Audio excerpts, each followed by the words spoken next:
Mach-Hommy's The G.A.T is a masterpiece. Mach dropped this tape back in 2017 for $3,000. To this day, it still ain't on streaming. Matter of fact, it ain't even easy to pirate. But it's a project that's worth every single virus you're about to subject your computer to trying to find it. Yeah, y'all thought I was gonna say dollar. If you spend $3,000 on an album, that's between you and God.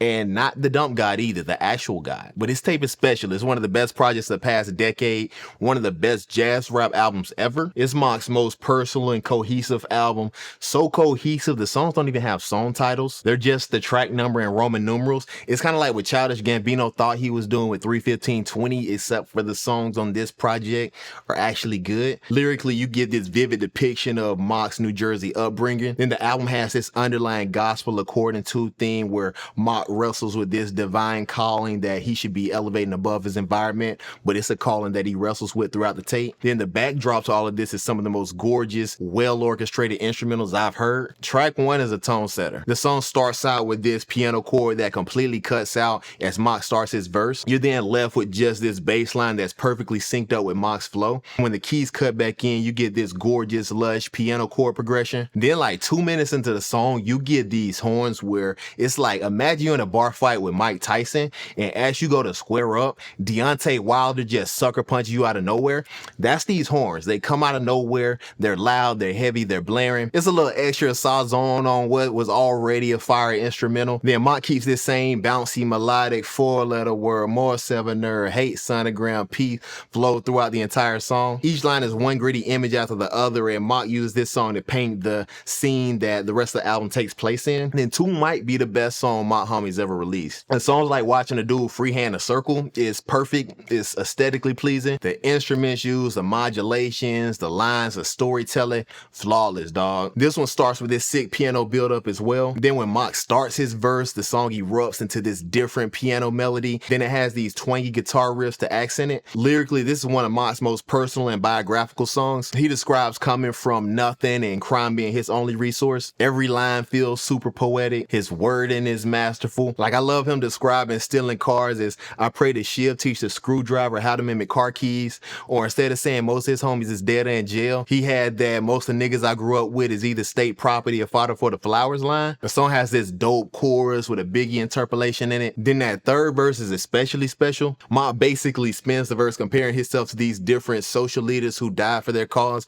but Mach is saying he finna stay dangerous and he ain't dying for his. Then track 3 is another highlight off the project. This song features more pianos and guitars, but the instrumental here feels a lot darker than the 2 lively instrumentals on the first 2 tracks. The drums are also a little more prominent here, and overall it's another dope instrumental. The lyrics here come off cold and chilling. Mach's rapping from this older, more disillusioned perspective. He finds himself in these more luxurious environments than the ones he described on tracks 1 and 2, but it's still the same Mach on the inside. As far as technical rapping, Mach go off on this one. Super intricate rhyme schemes. It's easy to get lost in how well he puts words together. The imagery is top notch, and it has another really well written chorus. The biggest flaw from this song is the mixing. It sounds like this nigga recorded it with a cup and a string. I mean, the mixing ain't great for the entire album. This is probably the worst it sounds. 4 is a more laid back instrumental with this soft, soothing vocal sample and these airy bells. The storytelling on this track is what jumps off the page the most to me, especially in this first verse where he describes these 2 vivid but completely conflicting stories. He starts it off with this woman luring him in for a setup, kind of reminiscent of his song Apple Juice off his album Bulletproof Love, or like Shireen from Good Kid, Mad City by Kendrick. But then as he builds that scene up, he interrupts it with this imagery of his family and homies riding for him to protect him. The lyrics along with the sweet beat kind of make it come off as this endearing but twisted love song. The jazzy horns on 5 create another really smooth vibe. The lyrics here really push forward that gospel according to theme. Up to this point in the album, Mach's made multiple references to having the potential to be this divine leader, but up to this point in the album, he's rejected it. On this song, he's finally embracing it. He points out the flaws and the cyclical nature of his hood upbringing. Then it doesn't hurt that he absolutely floats with his flow and his rhyme structure on this song. The beat on 6 is mesmerizing, but I'm gonna keep it a buck with you. I have no idea what he's talking about for like 75% of the song. Not that that's out of the ordinary for a Mach album, but he's not even speaking English in a lot of this song. It sounds like Arabic or something. Mach rapped the lines that these niggas knew me, not one nigga would quote me. On the contrary, my nigga, if I knew what Mach was saying in this song, I would be happy to quote him. My main beef beef with the song, even above the indiscernible lyrics, is that it's really short. It feels like it's over as soon as it starts. Then VIII has another mesmerizing beat that has a pace that feels blistering compared to the other songs on the album. Mach has his most aggressive verse on this song. He spends half the song flaunting how much wealth he has, and then the other half daring somebody to come try to take it away from him. Then on top of that, this song has some of the most headiest, witty punches I've heard in a minute. Like, the closing line is disgusting. He said, "I'm blanketed in the stars for the slaving," referring to the stars on the roof of a wraith. But it's a double entendre because the slaves used to make these blankets that would have these star constellations in them as a way to communicate to other runaway slaves. Like, that's not regular. And then VIII, straight up bop. The song stands out from any other track on here because instead of embracing that jazzier aesthetic, it has a sick Curtis Mayfield sample flip. Then the song probably got Mach's best opening line, "IF college professors on their lunch break," and that pretty much sums up the song lyrically. At least on the surface, it's a lot of lyrical acrobatic as Mach raps about his sexcapades with career women. He does do a crafty job of weaving in themes about his upbringing and aggressive nature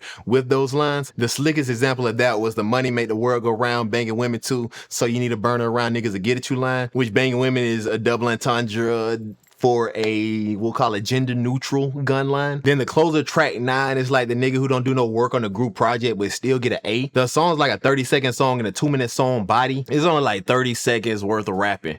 It does have a couple of slick brags, but I don't think it does anything to push forward the concept of the album. For what it's worth, it does leave the album on a jazzy note. It has these smooth keys and some distant horns, but overall, I gotta say, this album's amazing. The production is amazing, the rapping is otherworldly. The only real major critique I got with this album is the mixing. I think it's hard enough to understand Mach-Hommy anyways because of how complex he is. So I think when the mixing ain't good, it adds unnecessary complexity. Other than that, you got a couple of songs that might have been a little too brief, but despite that, I think this album reaches the ceiling of what a 25-minute niche album can really accomplish. Add to it, you got Mach's mysterious persona, you got the exclusivity of the project itself. It makes it where hearing this album the first time, it feel like you stumbled on hip-hop's holy grail. I think this album's a 9.5 out of 10.